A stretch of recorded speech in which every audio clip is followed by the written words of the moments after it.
We dive straight into anxiety, depression. We all have it, how to mitigate it, what it actually means, and how to use it as a superpower straight from the get go in today's episode with David. So let's get into the show.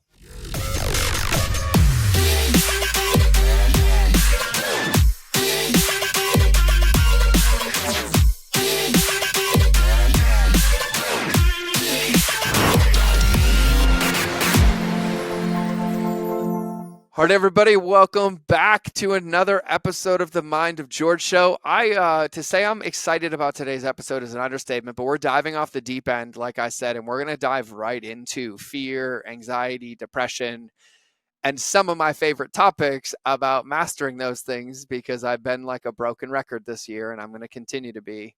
As Alex Sharfin says, you don't have the business you want yet because you haven't become the person to run it. And today's guest happens to be an expert who has walked many, many, many paths with many, many lives, who has one of the dopest last names ever now that I know how to pronounce it. And I should have recorded the first 30 minutes of the conversation, but there's some of the parts of that convo I'm not ready for the world to hear yet. But to say that I made a new friend is an understatement, a Canadian neighbor who I'm excited about. I'm excited about this topic. And even reading his bio and stalking him on the internet this morning, I'm like, all right, I'm very excited to selfishly listen, learn, and we see the world in so many ways. And he shared a few things with me today that we're going to be diving into, and even some resources he has for you. And I'm just incredibly honored and excited to welcome David Procyshyn to the show, now that I know how to say it. So David, welcome to the party, my friend. Thank you, George. Excited to be here. Oh, me too. Me too. I always appreciate the friendly Canadians dropping in and being nice to me and not getting mad at me when I cuss too much. It's so nice. It's so nice. So I briefed you before the show, and we're gonna dive right in. But a big topic at the top of your mind, and something that you're very, very close with, but also very, very seasonally appropriate right now, and seems to be the flavor for almost every single conversation I have with people, entrepreneurs in every area of life, including 3 this morning, moving across the country, changing jobs, uncertain, feeling down, like I don't know what to happen, and it tends to be an area that you're in. So I just kind of want to dive right in and start talking about fear, depression, anxiety, and all those pieces. Yeah, let's do it. Let's do it, man. So like for me, I guess I'll frame this with a little bit of a story, and then kind of let you unpack it, because you have such a vast, what I would say, story or journey of getting to your current state, right? With many, many avenues and shoots led through movement and body. But I do recognize for me that I feel like I didn't even start to get it or understand any of it, because I thought that there was like this finish line that once I made my anxiety go away, it was like gone. Or when I addressed that fear that I looked at in the mirror, and I was like, okay, oh, no, like today was a really hard day. Okay, that scared the crap out of me. I made it better. It's never going to come back again. And, I had this very like finish line approach, but also didn't realize how much my emotions played into the decisions and choices I made. And so like, I felt like I was almost like a victim to like anxiety and depression. And I even remember I used to tell my therapist that I was like, well, I'm just a robot. I'll never feel again. I'm numb. And she changed my life when she looked me dead in the eye. And she's like, well, numb is a feeling. And so I think, for me, I think in the world we live in, entrepreneurship specifically, everything we see out there is like, do this in your business, do this, hustle here, grind here, do this. And there's all these external things. And I feel like you've lived this life to understand it's an internal outgame. And I feel like anxiety and depression is something that a lot of people experience and don't talk about. So like, maybe what are some of the common things that you see or that you bump into with people where they're dealing with this in their life, or mistakes that they're making, or areas where they can have a different awareness or make choices? Because I don't think this is just an entrepreneur thing either. I think it's an everywhere thing. Oh yeah, it is an everywhere thing. And my starting point could be the word that you used when you introduced the topic, mastering anxiety. I actually think of it more as humility. Like that is absolutely the starting point. And humility allows you to feel. So what I find that most people end up doing, and what I did when I was young, until I saw it, is that I was numbing. I was closing things in. I wasn't talking about them. I didn't have people around me who were able to relate to it or able to help. So The humility allows you to sink in and feel body sensations.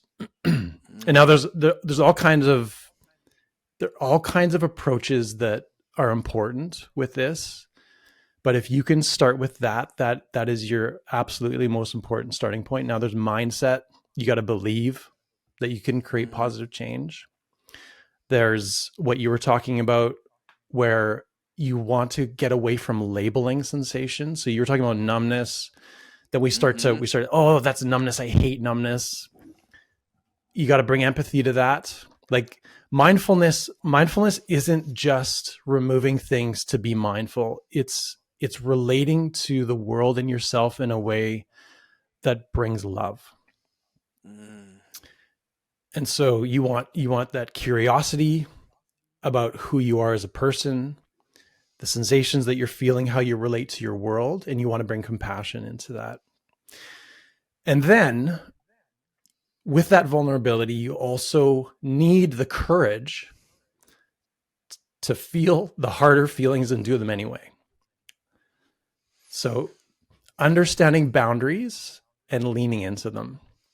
My mhm, greatest transformations in my life, because I went from 20 years old unable to get out of bed.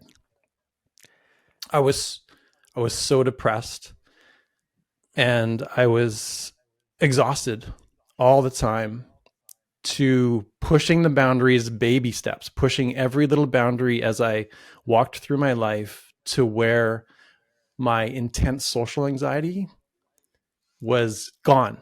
And now I can mm, actually stand on a stage and speak to people. And I can't tell you how I got there, but it involved all of those things I was talking about. You have to believe that it can happen. You have to have a mhm, mindfulness practice that's not just when you're practicing, but it's in your daily life. Your every moment is an opportunity to learn. That's the way you have to approach life. Every moment. You stop labeling things and you have a sense of, the Buddhist label it as non-attachment. So Naravadanta. letting things go. So you need to be able to learn how you relate to your world, see the reactivity, see the habitual patterns, and just watch them move through you. Yeah, I love that and have 75 hours of podcast questions to ask you now. And I'm very excited about this. I was actually so funny last night after I put my son to bed, I pulled up a YouTube video to watch, and it was a study on the Dunning-Kruger effect and our gap of thinking we know more than we know. And it feels so in relation to what you're speaking about in mastering these things. And the humility reframe for me immediately triggered tears in my body. It immediately, like, reframing it from that anxiety to humility, made it feel okay to like feel the feelings, but also realize like the amount of resistance that I had for years to like those things that would trigger me. And then I would fight them and fight them and fight them, and I would only get more of them. And it was because I was making up that I had done something bad or wrong, or that I was a failure as a human, or that like I shouldn't be a father anymore, or insert whatever narrative I made up, and it's huge for me. And so can we? So this back injury, right? Like you were at like the low of the low of the low, Mm-hmm. right? Your whole teens, you had this debilitating back injury, and then depressed and low. And then was it you deciding that like you wanted to take your body back, or what was that like driving force? Like where did you find in that like low of low? What was it that kind of sparked an interest or even a direction, and how did you start to like walk out of that? Oh, I just wanted to feel better. Like I had, I'd gone through chronic anxiety and then hit that wall. Mm-hmm. And I had already gone through several back injuries where I was laid out and I couldn't walk for a week. And I also experienced several concussions through contact sports. And back Mm-hmm. then there was no concussion awareness. Nope. The coach Nope. was like, if you can walk, get back out on the field, and Yep. still I'd be Yep. seeing stars and being and dizzy, but you want to be tough. Yep. So I was just simply seeking an alternative. I knew that there had to be something different, but my current family and group of friends didn't really provide that for me. You know how your life experience becomes your norm? Hmm. My norm was sports, and my norm was the friends that I acquired through sports, and parents who drove sports into us to keep us away from drugs. Hmm. And so the first thing I did was I opened up the yellow pages. You remember what those are? I sure do. I used to drop them off in people's driveways out Oh of the no. back of a trunk to make money. And I looked up yoga and I looked up meditation, and I found a yoga class in Saskatoon where I grew up, and I found a meditation circle. And that was the first step I took. What would you say, and I'm actually innately curious about this, was there a moment that you can remember in either the yoga class or meditation class where you were like, I got this, or like you're like, I'm in, I don't even know why, but like, do you remember when you were like, I'm going to keep going here? Yeah, well, the teacher was particularly attractive. That was my first I reason. thank you so much for being honest to me because any catalyst works, right? Like whatever gets you in the door, it turned out to be a good thing. Yeah, yeah, uh, yeah. She was cute. Anyways, she was a fantastic teacher, and I walked out of my first yoga class with some relief in my back. That's all I needed. Mm, Some relief. It wasn't fixed, but it made me realize. I've always been a curious kid, and I think yeah. that's what that's part of the reason I got driven into anxiety is my curiosity kept kind of hitting walls. Like I didn't have friends or family that had that same level that wanted to go into like in-depth conversations. And so this made me the way she taught made me realize that yes, I can go in, I can feel, I can be curious about my sensations, and I can do things in a way that makes me learn about where the tightness is in my body, where I'm weak, and it's going to be a new path of self discovery. That's what it felt like. Yeah. And same with the Yeah. meditation circle. Like Yep. if I could take a picture of that meditation circle now, yeah, it was fun. It was like a circle with mostly middle aged women, and Yep. I was 19 years old, Yep. and the one who led it, she she honestly believed that her cat had healing powers, and her cat would walk around, and if the cat laid on your lap, it was healing you that day. Yep. And Yep. the most incredible thing was I had my first out of body experience. Have you ever felt that where you like you Yep. rise above your body and you can actually see Yep. yourself? See your about. Yeah, Yep. it was crazy, and it was one of those. It was another moment where I started to realize, hey, like possibilities are a lot different than you think they are. Hmm. I talk about this interview all the time, but you'll probably like it. You know who Sadhguru is? No. Okay, Sadhguru and Mike Tyson did an interview. The most contrast thing ever. Sadhguru is like one of like massive spiritual leader in India, travels the world. He's very like a public figure of it now. But just in what you were sharing for people listening, like I feel like what you just talked about was such a big part of it. And I want to ask you a question about this because you talked about when you came out of there being able to feel, like being able to feel things like, oh, I feel this in my back, or I feel this in my leg, or even I feel this intense feeling in my body. And for me, one of the reasons I struggled for so long is like when all the PTSD was stacked on or all of it, that what I would call anxiety felt so overwhelming. Like it literally felt like I couldn't move. Like every part of my body just wanted to like crawl up in a hole and then almost think about things to convince myself it was worse than it was so I wouldn't move, right? My limbic system taking over. And I'll never forget that like every single time that I would have a moment where I was like, you know what, just go walk it off or just go move it off or like go, move my body. It would start to feel better. But it's actually what's interesting is for me personally, like I was able to start to utilize something similar to you, but it was like through just consistently walking every day that I start to have awareness of my emotions because I also had this space to feel them. And so I would be out on this walk and it's this cold morning and all of a sudden I'm like, God, I'm sad. And well, I'm walking around. I'm like, oh, why am I sad? And all of a sudden I'd start crying. I'm like, oh, I was like, I don't know why, but that feels better now.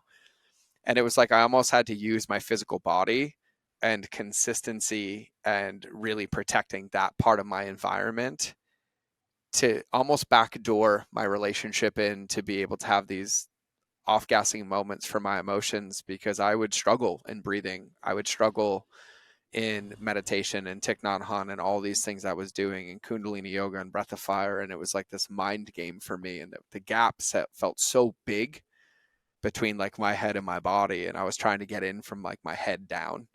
And it was like moving in my body, like you're talking about, just consistently, that really started to change that relationship with it for me. Um, but I wanted to ask you, where you see now, like, not in the lens of like importance, but like I genuinely believe that everybody should have a stillness practice, a movement practice, some level of connected practice into their body or state of being every single day as like a foundational part to like tune in. But how do you recommend people start, right? Like when feeling overwhelming fear or overwhelming anxiety, that can feel, I don't know where to go. I don't even know what the next bite is. Like I can't tell you where I want to be in the next hour. Like what was like one of those first steps for you, or what do you guide people on now to like really be able to either dive into that part of their body, or to find a practice or an outlet, or just some path of progress for them and like building a relationship with those emotions?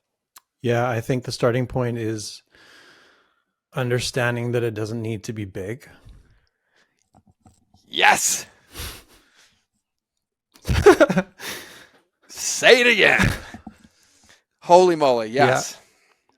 Like, in fact, on some level, like my experience was, it needs to be small. It needs to be It simple, does. like It does. radically simple. Radically simple. Yeah.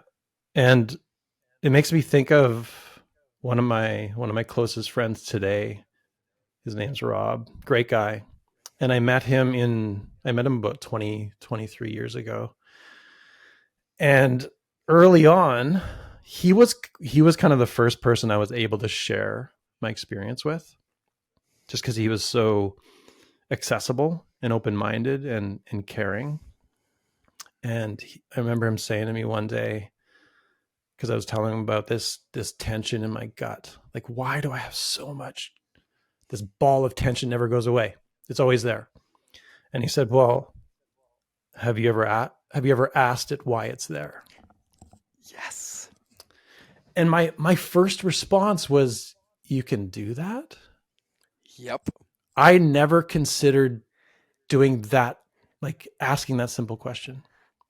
Uh-huh. And why? Like, why do people get to the point where they feel like they need an outside solution, and that it can't come from within? So that comes back to the curiosity, the Yep. vulnerability and the curiosity and the compassion. So that was a starting point. I dove into meditation. I'd be doing long silent meditation retreats, and it was always according to a specific teaching, except Yep. I would bring my own curiosity and questions into, and I would sit with that belly tension, and I would ask you, why are you there? Why are you there? Tell me. And the interesting thing about everything is that it's just energy. Yep. Can I say something right now, because I feel like you'll appreciate this. I've realized in my life that every fortune cookie I've read was right. So I've relegated my life to making models to where I can put things in fortune cookies that I use as reminders for myself. Mm. And one of the things that you just said, and for everybody listening, I want you to pause and write these down, or come back and write these down, because I say them to you. And they're also scripture statements, which is something I teach you in the lens of business. But write these ones down. Number one, our job is not to eradicate our emotions, it's to build a relationship with them, Mm. period. My version is, and to strap them back in their car seat, give them a cup of coffee, and tell them to shut the fuck up because daddy's driving. That's my full version. Your version is, our job is not to eradicate our emotions, it's to build a relationship with them. Build The a, reason a a relationship with our emotions. Yeah, and I think it's important to define the relationship, because Yeah, you yeah, yeah. I'm going yeah, to let you throw a thought on that yeah. one, just for everybody to write down the second one, because I opened the loop. The second one, and something that David said earlier, is it has to be small. It also has to be enough. every one of those choices is enough in itself. It doesn't matter if it's a mile, an inch, a centimeter, a millimeter. It's any small choice, and it's always enough because every one of them is a celebration because it's a different pattern. But the other one that I write down in my notebook a lot is anxiety is energy lacking clarity.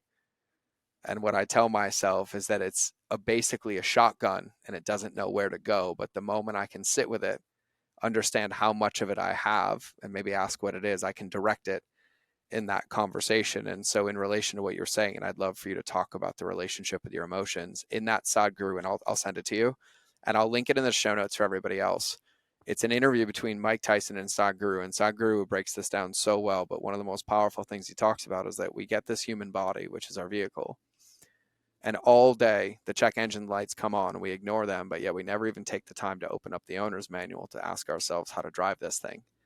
And that simple question of like, what is this? Or why is this showing up? Or what would you like me to see? Or what would you like me to know? And then my favorite question, and for everybody who really wants to play this game with yourself, on my bathroom mirror, it says coach, because it's genuinely the only place I can get the answer. And most of the outside resources you go to lead you back to that same place anyways. But these are my two favorite questions. And I'm going to tell you, these questions hurt when you answer these questions for real. Because for all the times I'm sitting there and I'm like, what is this? And I can't find an answer. The two questions I write down on my paper are, what am I pretending not to know? And the second question is, what am I pretending not to see?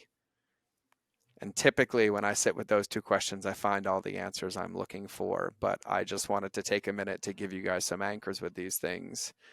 Earlier in the beginning of the episode, when I talked about Alex, how he says this so eloquently, is that you don't have the business you want because you haven't become the person to run it. That can feel a little overwhelming for people.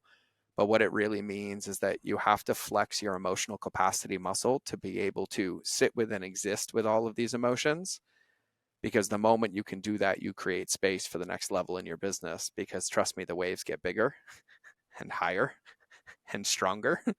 And the only thing that changes is the depth of your foundation. And so every one of them is a really, really good one to celebrate, but this is an actual tangible way to tie that in. And so I'd love, David, to hear your thoughts on the building a relationship with your emotions.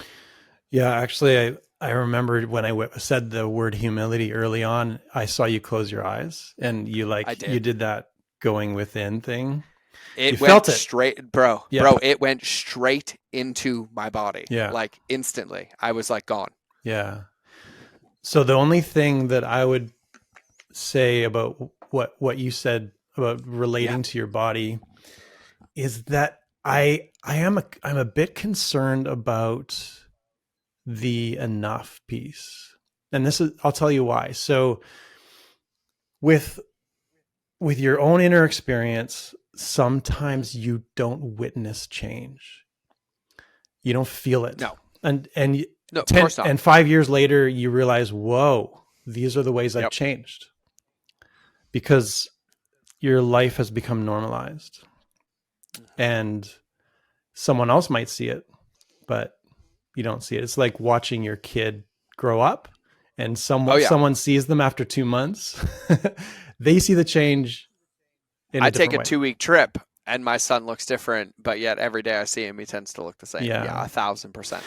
Yeah. And the other thing is, and this is really hard for people to do, I think, is to get out of the mindset of wanting an outcome. Mm-hmm. It's Yes. so crucial. Facts. Like It is. there is, Krishnamurti, one of his famous quotes was, "Truth is a pathless land." Yep. So you imagine every path that you're on as not leading to a destination. It is here and now. Like the moment that we are in right now is the opportunity to learn, and that is the only opportunity to learn. There's no future and there's no past. It's now. Yep.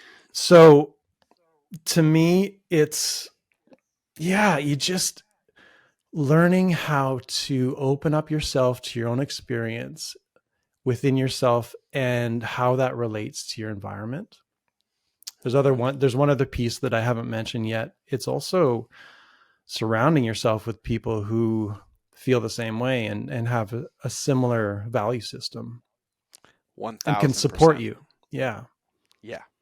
Yeah. Which which I can't say enough. And when I said earlier, just for everybody listening, when I said it, I will say this from my experience, every one of my clients, everybody I know, everybody I learn from, everybody I pay, everybody I coach, it's always got to be a small step. Base hits win baseball games, not home runs, right? It's just bite by bite by bite.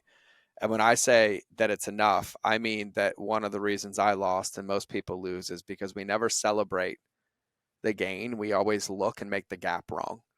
And the more evidence we make moving forward, we tend to see the gap getting bigger and bigger. And that's all we look at. And we never take Yeah. a moment to anchor in, because any moment that you're in breakdown and you choose that enough is a 1 minute walk outside, that's episodic memory to be celebrated for your brain that actually tangibly, measurably moves the needle and redevelops neural pathways. And so it just has to be anything that's different than the current situation, that's more aligned or in the direction of where your future would like to be, even if you don't know what that looks like. And Yeah.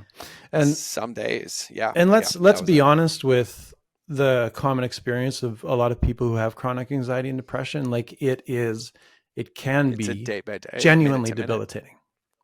1,000%. Yeah.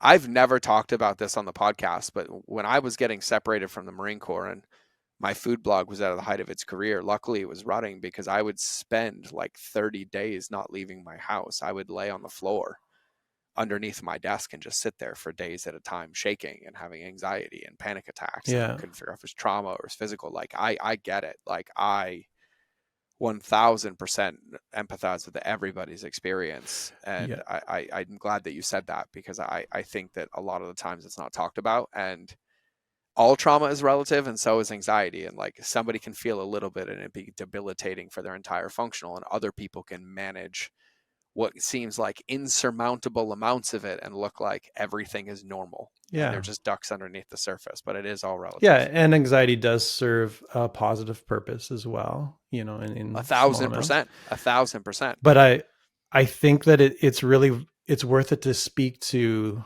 that sense of loss and hopelessness. Like when you were going through that and when I was going through my depression, I woke up every morning. I'm like, what the fuck is the point? Yep. What's the point? Like if I'm going to feel like this every day, Yep. like hopelessness, sadness, Yep. pain, like deep, deep pain. Like there's nothing for me in this world. That's what a lot of Yeah. people feel when they're depressed. Yeah. To even listen to a way out of it is really, really hard. For sure. And to even say to some, or listen to someone say, take baby steps, this is how you can do it. Like I would react to that in like don't be so fucking condescending.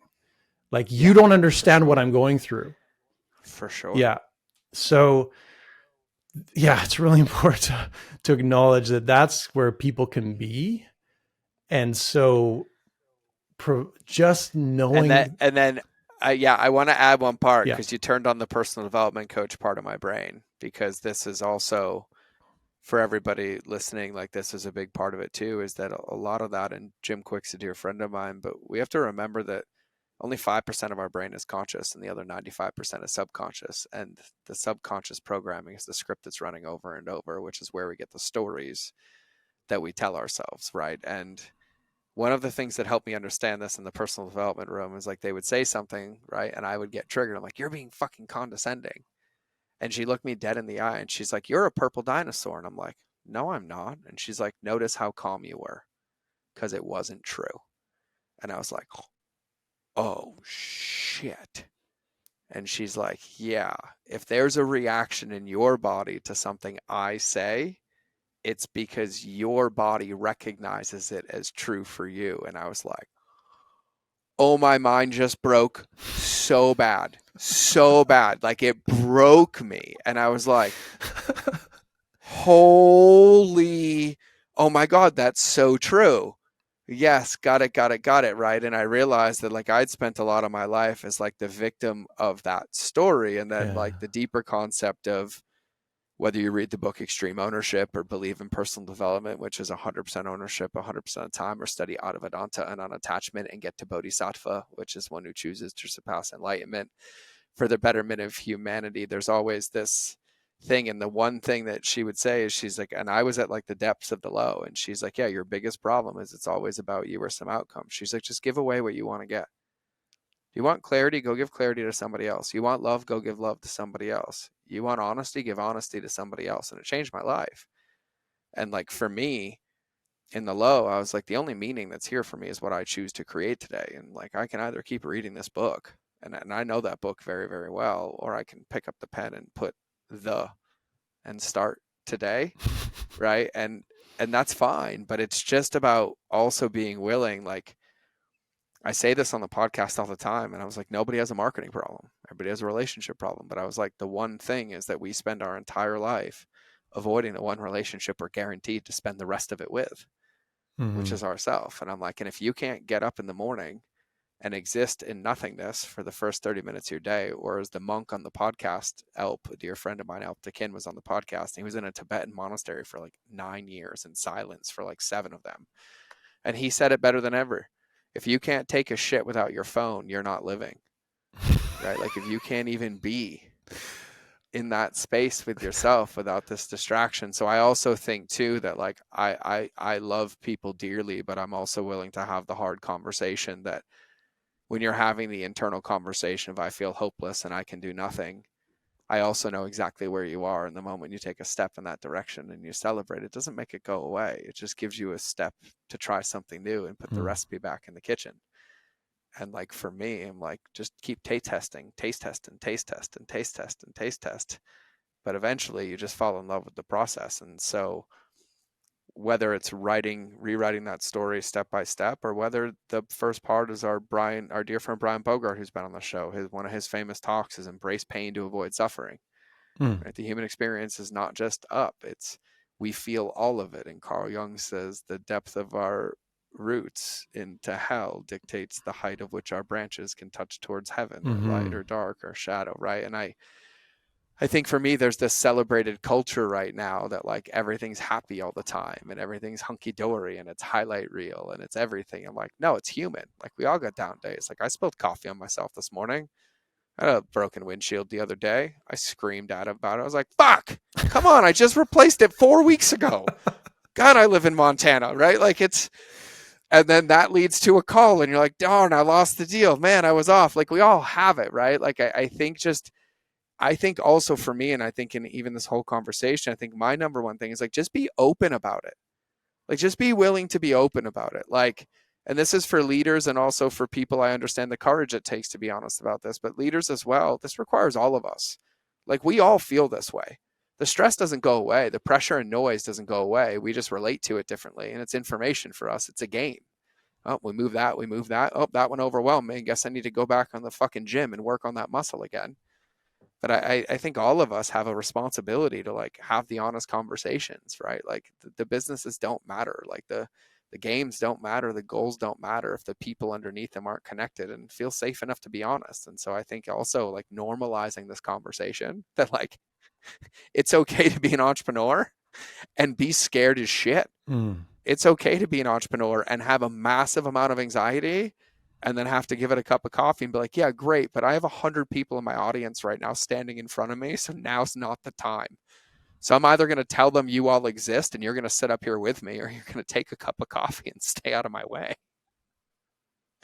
Sorry, that went on like a little rant there, but I don't know. I get fired up about this because I feel like as an entrepreneur, I felt alone for so long. Yeah. I felt like every time I tried to share my feelings with somebody, they'd be like, yeah, but just go hustle, go grind, go blank, and no fault of their own, right? They were on their own field doing their own thing. And I realized a long time ago that like, that's not okay. And like, Yeah. no matter what in entrepreneurship, like your vision's yours. No one knows what it looks like but you. And to think I could come put a brick in it blows my mind. But I can sure as shit be in the kitchen and you can give me as many tastes of your spoon as you want. And I'm going to tell you if it tastes good. I'll tell you if it tastes bad, but only you know to put it on your menu. But then when you do, I'm going to help you fill as many people in that restaurant as possible. If they don't like it, we're going back in the kitchen, right? Like I think that's where the game is won. And I think just more people need to be open and honest about it. Yeah. Yeah. Sorry. little bit of a, actually, that leads me to a good point, because there was something I said earlier, and I want to tie this together, because your journey with your back injury to like what you have and live now in your world, which I would like to talk about for a minute. But I genuinely believe that like the physical body is like one of the easiest guaranteed built-in environmental design paths into self-regulation, your nervous system and everything. And like you've spent your career building this incredible library of like resources, mastery, and you've danced in all these buckets, from 10-day silent retreats to our 50 yoga teaching, to running an entire company of helping people move their bodies, to helping them deal with anxiety and depression and all of it. And I feel like you've said so many things that like I will say this. I don't know if anyone else has ever seen me on the podcast have somebody say something, and when I'm interviewing them, I immediately drop out of that experience and have my own experience in my body, because that, whether anybody realizes it or not, that reframe for me put a massive puzzle piece into place and like created a massive relief valve in my belly. And I'm like, oh no, that's why today happened. But like, I just feel gifted already with so much of your presence in your heart, and like feeling the emotion and like how much you care about this. And I just feel like now's a perfect opportunity. So I would love it if you could kind of tell people who are listening right now, like where they can connect with you, where they can find more of you. You have a couple of options, and I think they're all great for people, but I'd love for you to share. Yeah. So my website is doyogawithme.com. Which I love, by the way. DoYogaWithMe.com is Great. so good. Yeah. Yeah. We've been around for 14 years now. Like the early That's days of time, YouTube, my we were friend. around. That's time. That's when I had to make a fake college email to get a Facebook account to be a blogger, because I couldn't get a Facebook account because I didn't go to college. Right. Yeah. And it's easy to get in touch with me through Do Yoga With Me.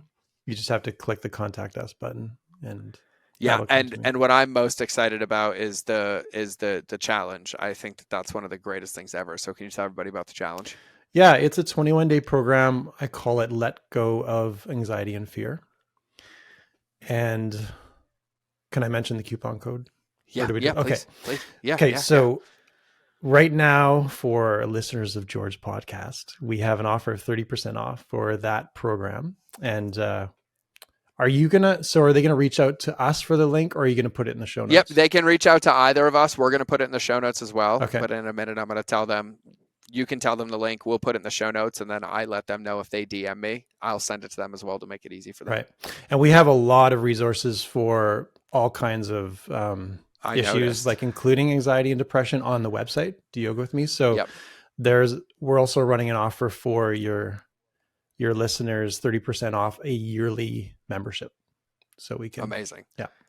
Amazing. Yeah. So for everybody listening, doyogawithme.com is also their Instagram. I follow it, and they post incredible amounts of like tips and resources and things like that. And I've been obsessed with movement and stretching every night and habit stacking it. And it's been absolutely incredible for my body and healing. And so you guys also know in listening to this show, and by the way, just if you happen to be here for the first time or you found me through David, if you want to know who I am and why this slice of crazy exists, just go to the channel trailer on either YouTube or Spotify.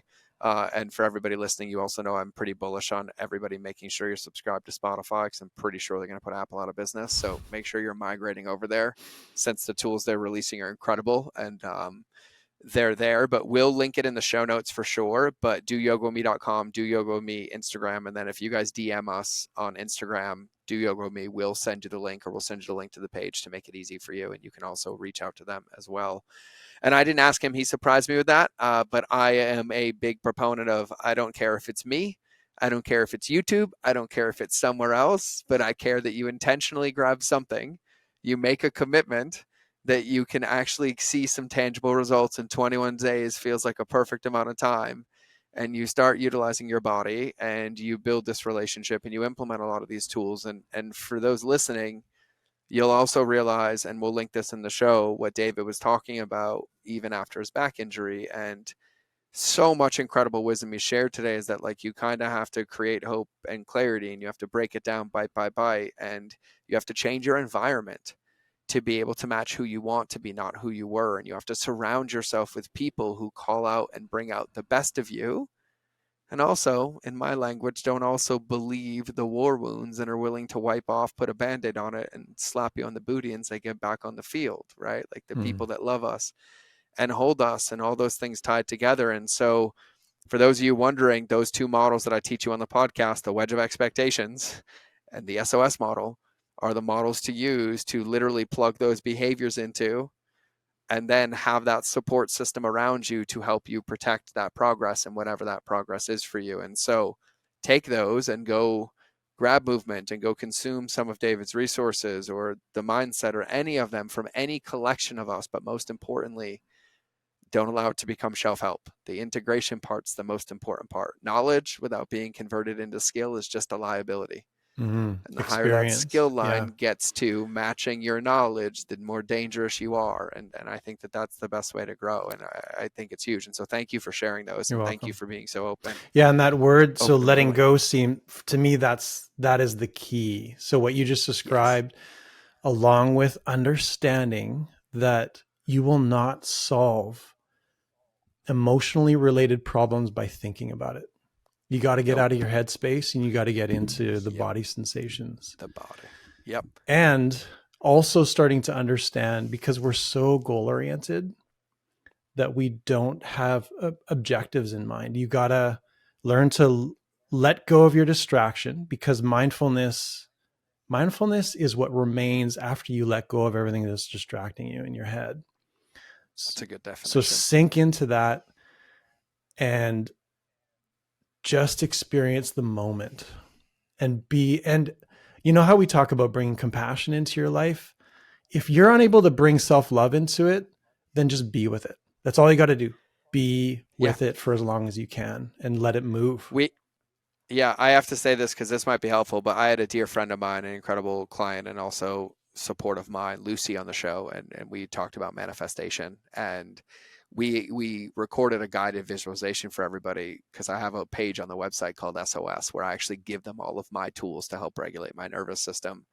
But one of the prompts that she said to me, and it's so related to what you're sharing, is that, and I'm gonna explain this in like a minute, but also I'm gonna explain it through the lens of abundance and scarcity as well, because this might land for people, because that was a term I didn't understand for a long time either, right? When we talk about being abundant, abundant means that every single thing that you have right now, you have to be grateful for in order to have more of it, which means the shadows and the light, which means the experiences, regardless of how we choose to see them. And so the difference between failure and success is when your number one client leaves, is this something that is happening to me, or is there an opportunity, a lesson in something happening for me, right? It's the same situation and we choose to relate to it quite differently, but that determines how we make progress and how we move forward in the world. But what you have to understand is that you have to be willing to sit in those moments, and the moment itself isn't wrong. There's nothing bad or wrong in it. There's nothing, anything happening. At the way I describe this for my very simple, uneducated 3-color crayon box brain, black, white, pink, those are the only 3 colors in my box. I was a Marine. Is that really, no matter what's happening, it's just a check engine light in my own vehicle. And the only reason it hurts and it's loud is because I'm not opening it up to ask what it is. But it doesn't mean that every time my check engine light comes on and it says my engine or my windshield wiper fluid's low, that I'm going to be happy about it. I'm most likely going to be annoyed because it's snowing and raining in Montana, and now my windshield's dirty as shit, and I didn't have time in my calendar or plan on walking into the store, buying the thing, filling my car, and adding that as a part of my day. But somehow, even with that slight annoyance, I stay focused on the thing. Like, that's what the whole point of the game is. And for me, and as cheesy as this may sound, the number one thing that I repeat to myself, and I say it out loud until I can say it inside, is that I'm safe. If I'm driving and I'm in scarcity or overwhelm or think the world's ending, I just start saying I'm safe. I'm safe. I'm safe. I'm safe. And whatever you say or whatever you have to anchor you back into the moment, to know that like that feeling isn't happening outside of you. It's something inside of you, that your body, your emotions, and whatever physical level, spiritual, connected, is like, hey, can you do me a favor? Can you just pay attention to me for like 1 second? And I promise if you do, I will get less loud. You might not like what you have, but if I didn't tell you about this, something bad is going to happen. So like, please pay attention to me. And I kind of think of them like they're my little helpers now. It's like when I get in my car every day, I would like it to tell me that if I'm about to drive down the road, I have 4 flat tires and I should probably put some air in them before I try to win the race. Mm. And as cheesy as that sounds to say, and for everybody watching, like my dear friend Angie Lee on Instagram, like I have these things written on stickies around me all the time. I'm so bullish on environmental design because I genuinely believe the more I can have these anchored in and be reminded of these things, the more my body, my whole state of being stays on that road. And so I love those prompts. And even the way that you break this down, I think is so huge. And I know yoga's one way, stillness practice, meditation practices, movement, but any way that you allow yourself to be in your body, I think is the most powerful way. And so thank you for saying that as well. Mm-hmm. Yeah, the key for me was, one of the big leaps for me was to realize that my practice was not just when I was doing yoga or sitting cross-legged. Yes. Yes. I love the body language I'm seeing on your side. It's, oh my God, yes. Every moment. I know this is all this cliche, but every moment is an opportunity to learn. Like you're like you got to be open to feeling, even like if you're sitting talking to a friend or you're doing the dishes, just sink in and feel. Like, why not? Yeah. And the thing is, muscle. you mentioned with an emotional experience, I don't know if this is necessarily what you're talking about. You're talking about your car problems and all that, but yeah. But sometimes when you start paying attention, it gets louder. It does. And more intense. It does. And that's okay. Like, it's actually, that is telling you that you've been numbing a part of your body. And so you're not feeling the actual sensation or the pain. Yep. That's there. And once you're ready, you just sit with it. Just sit with it and feel it. Let it move. Remember, it is all energy. Let go of the emotional stuff that is attached to it. The people listening to this show are going to be like, he's never going to shut up now, because all I do is tell them to have a stillness practice every day, to sit with their emotions. My favorite line, and I forget about this, but when I facilitate breath work, it's the one that I say the most. But Lucy was on the show the other day and she's like, do you remember what you were yelling in the mic? I'm like, no, I'm in flow state when I'm saying. She's like, I just remember you at the top of your lungs. If it's coming up, it's coming out. Let it out. If it's coming up, it's coming out. And it's like one of my favorite things that I was gifted to learn from plant medicine and breath work and everything. Yeah. And this is where I learned it. When I was getting briefed the first time ever doing transformational breath work, and they taught me about actual purging, which isn't just puking. It's any release of my body, shaking, shivering, laughing, crying, cold, warm.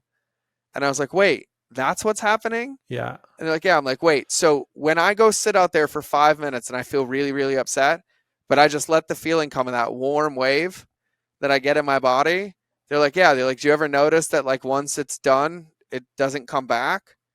I'm like, yeah. And like, yeah, that's called purging. Your body is just actually releasing the emotion. You're just not giving it the space to. And it changed everything for me. Mm-hmm. And like, now it's like, people that come to my events or have ever seen me keynote, I'll be on stage in front of 1,000 people and I'll tell a story that will emotionally bring up emotions. And I will stop and I will just cry for a minute. Like, what? I'm like, no, I'm just getting this out now. I don't want to stuff it back in. Like, I'll be back in a second. Mm-hmm. And I'm like, I just like love the fact that if it's coming up, it's coming out. And so it's a really good anchor for me. And it reminded me when you said that. Yeah, I was going to ask you if you did pranayama, because I have. Oh, it can be so. Yeah. It's so strange that simply deepening your breath for a few minutes can create that. It is just when I started doing it, I'm like, what is happening? All I'm doing is hyperventilating, and I'm experiencing this massive rush of energy through my body. Yeah. Oh my God. And then like same thing with like Kundalini, like breath of fire. Yeah. I swear, if you're about to go run a marathon, you just do like 30 minutes of breath of fire first, you'll win. Like, game over. Like, you could stop halfway through the game and like spend 20 minutes in breath of fire, and you'll end up bare-chested, barefoot in the cold mountains winning that thing. It's breath is the most powerful rocket fuel that exists in the world for human beings to achieve anything that they want to achieve. it like hands down, which actually leads me to a question as we near um, probably one of many, many conversations I selfishly would like to have with you because I enjoy them. But my one of my favorite questions is like we think about this now, right? The life that you live in, you Canada, you've had this website for 14 years, you run Do Yoga with Me. You've literally helped like over 300,000 people do this. You're a leader, you have employees, you have clients, you have responsibility. All of this is fun, but in your day to day, like what are your non-negotiable practices like that you go to, that you thrive in, that you utilize like as a leader, as a human, as an entrepreneur of like these are the ones that like I'm going to die on this hill. Like what are those for you? Any of them? Yeah, well, the actual practice has shifted a lot, but it's basically self-reflection. Like Mm, I need time to be alone and to sink into what's just basically the energy of who I am in that moment. And so that yeah, can that's be, incredible. if I feel particularly stuck, I'll do a pranayama practice. If I Yep. feel like I just played hockey the day before, I might just sit and sink into it.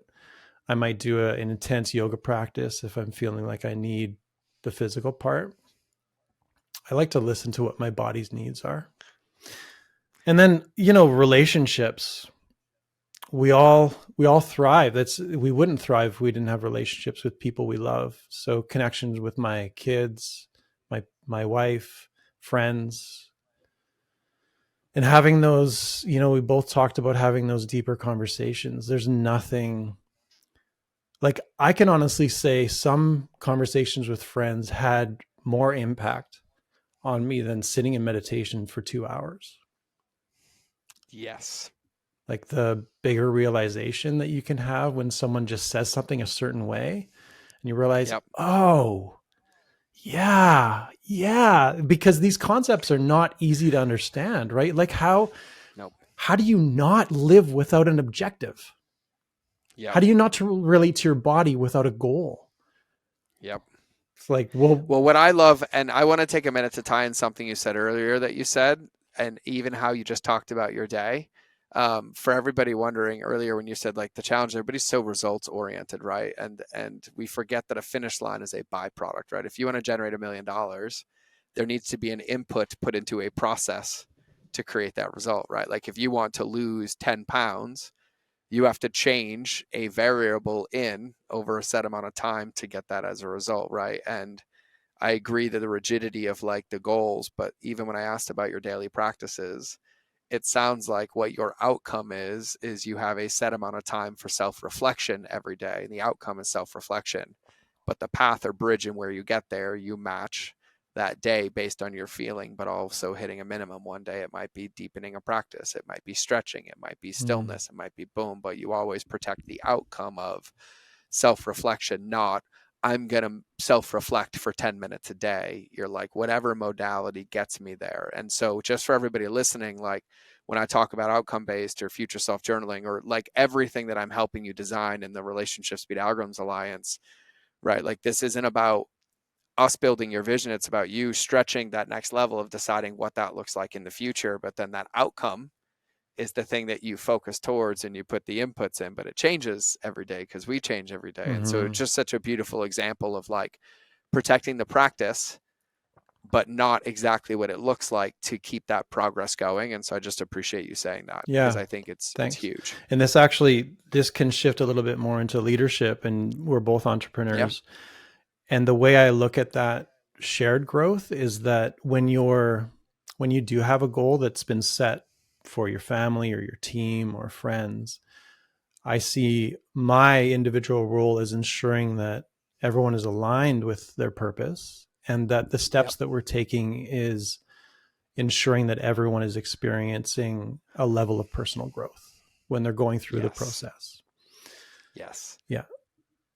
Yeah. I literally, and just because it's in my brain, so I have to say it for everybody listening, this is literally so many reminders, but also thinking about like having a vivid vision to every goal and outcome, but knowing that The race doesn't always look like it does, but then having team and supporting team and getting there and everybody being focused. And then this is a good time. I mentioned it earlier, but that I mentioned it, so I'll say it. There's an incredible book by Dan Sullivan and Benjamin Hardy called The Gap and the Gain. And I feel like The Gap and the Gain does two things. Number one is it kind of gets you to stop worrying about the results oriented thing, because it forces you to look at it at a different level.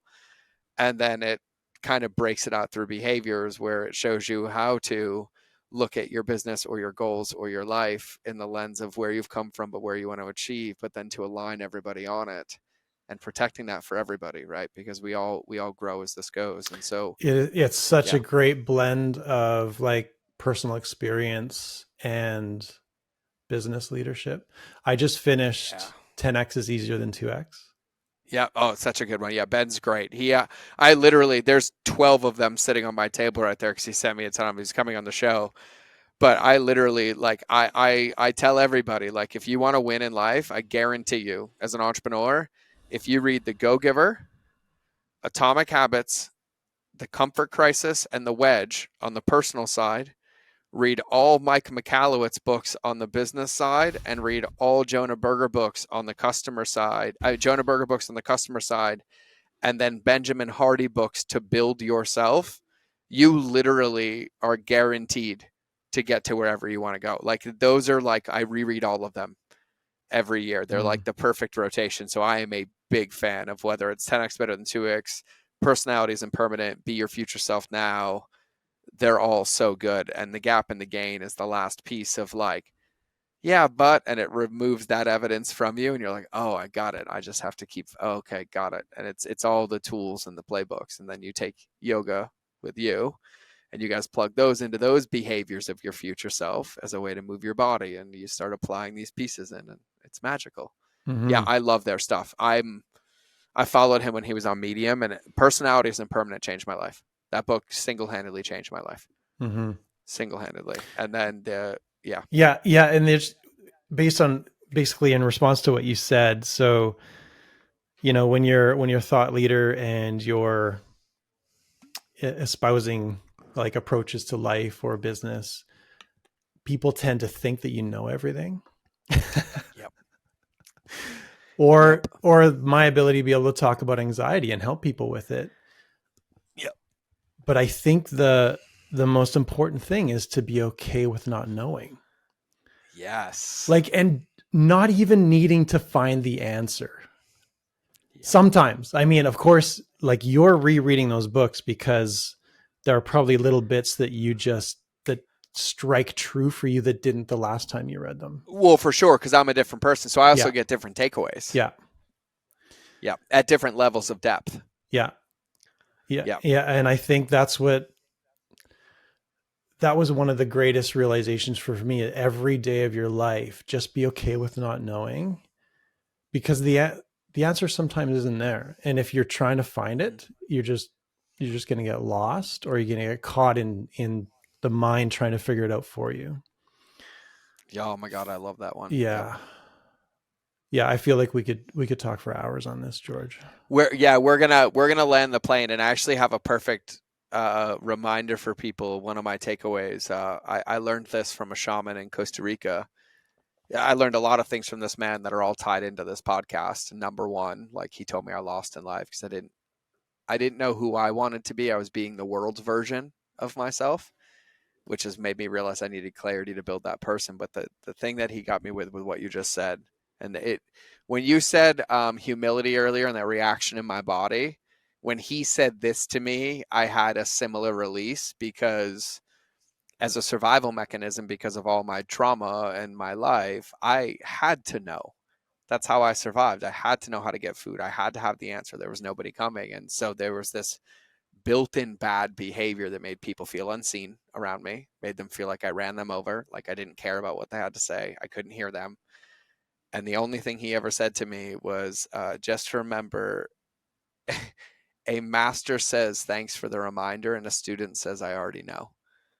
And it never left me. And I have this ingrained social trigger in my brain that every time a question comes up, or I'm in a conversation, or I'm stuck with something, the moment my brain goes to I know, it reframes to, oh, I don't have to know.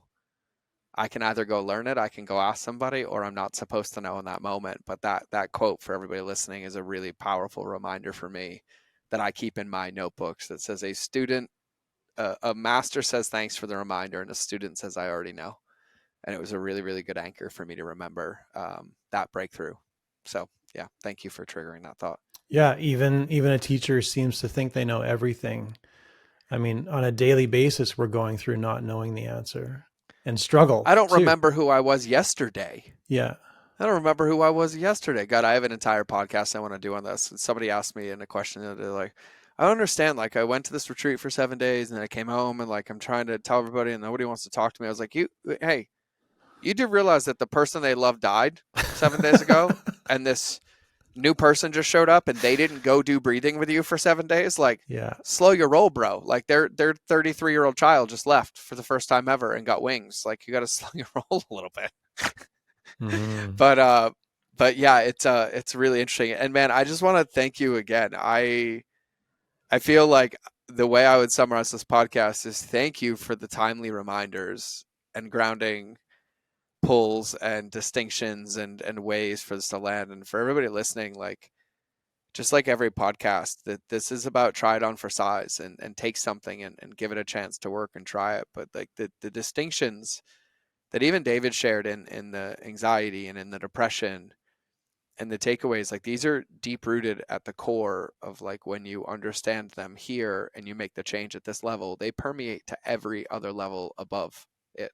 And these happen to be the deepest rooted levels. And I couldn't give more credence to the work that David does and the resources that they have. Like, we all need to be in our bodies, right? Like, this is the vehicle that gets us here. This is the thing that allows us to execute our vision, whatever that is. And if you don't take care of it and you put shit in the gas tank, you're going to get shit performance on the racetrack. So move your body, be connected to your mind, work on your state of being, all these things that I talk about that we help you with. Like, come join the Relationship Speed Algorithms Alliance. We can help you do this. Go pick up David's resources. Like, literally go do yoga with me, which is the best name ever. And I'm just jealous that I didn't domain squat on that one 10 years ago.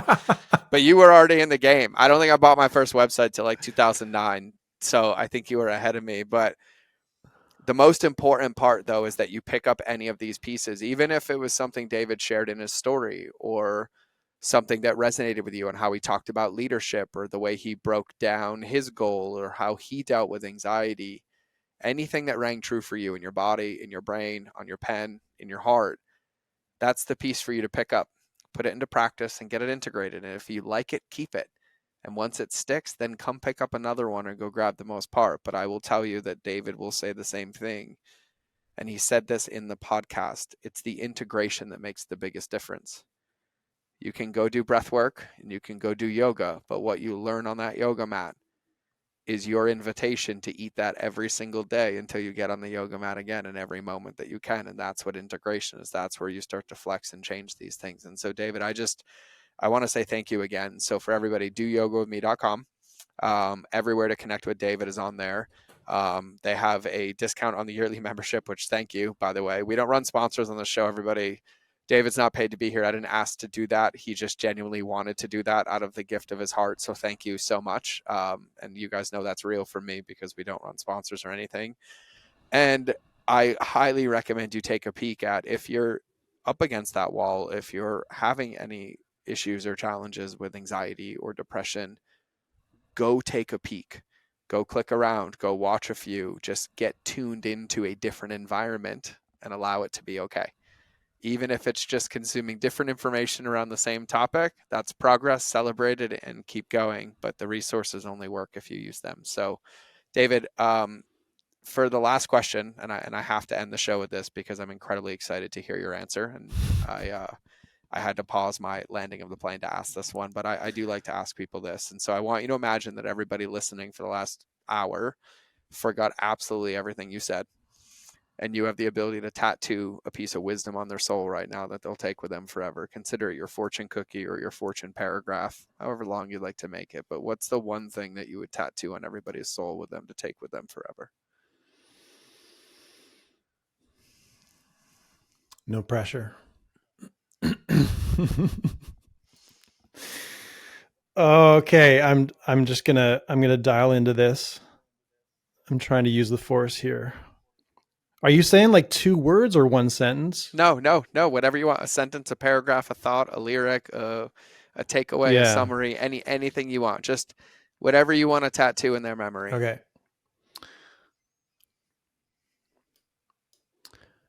I would say understand thyself. And you do that through being radically vulnerable, humble, and through understanding what non attachment is, relating to yourself and your world in a way that you're not attaching to the emotions that are arising. And when you're scared, do it anyway. And I think I might just take that part and that's the whole social clip. Know thyself, do blank, do here. And when you're scared, do it That's anyways. And I it. think that is like the best fortune cookie that could be created. And yeah, I appreciate it. Let me just add And one so thing. go So ahead. Go ahead. one of the things that makes our site different is that we are genuinely accessible. Genuinely Yeah. accessible. I am genuinely accessible. So are our Yeah. teachers. You can reach out to Yeah. us. Our mission is to create a real community of people who are supportive to Yeah. one another's Yeah. I struggles. feel I feel that based on all my professional internet stalking that I've done since we've had this scheduled. So yeah, I vouch. And listen, for everybody, like this is just if you feel the calling, take the calling, take a peek, take a taste, right? Think of it like the food court at the mall in the 90s for those that grew up there, right? Like just keep walking by and eating as much teriyaki chicken as you want. They won't remember who you are. And eventually, maybe if you have enough, you might buy it. But just go take a peek. See if you like it. See if it smells good. See if it tastes good. Bring it into your kitchen. Bring it into your house. Do it on Zoom. Do it in 5 minutes. Give it a try. You'll be shocked at what happens. So, just as a quick reminder, the website is doyogawithme.com. Mm. And then the Instagram is doyogawithme. If you guys want, you can DM us on Instagram. We will send it to you. And just a couple quick reminders to wrap the show. We're dropping the outro of the show. So, consider this the outro. On today's show, I won't remember everything I mentioned, but I remember a few of them. And two of them being the wedge of expectations, the SOS, and then the third being the Relationships Beat Algorithms Alliance. We made the SOS page for all of you guys to have a resource to make your own, to have it. It's my playlist, it's my journal prompts, it's my actual tools, the actual model to help be able to integrate all of this stuff. And it is all linked at mindofgeorge.com/SOS, but it only works if you go click on it because I can't come type it into your phone or computer for you. Right. So if you need it, you have to go type it in there, everybody. I So should mention that that 21-day yeah, go program ahead. is not on Yoga with Me. It's actually on a separate site. We have a YTT Okay, program, so they'll need to got it. reach out to us to get that link. Perfect, perfect. And thank you for saying Yeah. that. And we'll put that in the show notes as well. So for everybody with that, and that's even better, just remember to do yogawithme.com. And when you reach out about that 21 day, they'll be able to send it to you and they want to connect with you anyways to make sure it's a good Yeah. fit and support you and you get everything that you Yeah. need. So thank you for throwing that in there. And so for everybody listening, we did it. It's an hour, a little bit over, but we put the juicy part in the beginning for you. And if this landed, if this resonated, and most importantly, if you know anybody that there was anything of value, anything of nugget, or anything of wisdom in here that David shared or I shared that could help them, give them the gift of the light, share it, pass it forward, have them have the impact as well. And then that'll help you build that environment we talked about of other people thinking, believing, acting, and doing the same thing as you to get there. So Mm. remember that the most important relationship you have is the one with yourself. Relationships will always beat algorithms. And so we will either see you in the next episode or you will hear me in your earballs. But either way, we're out.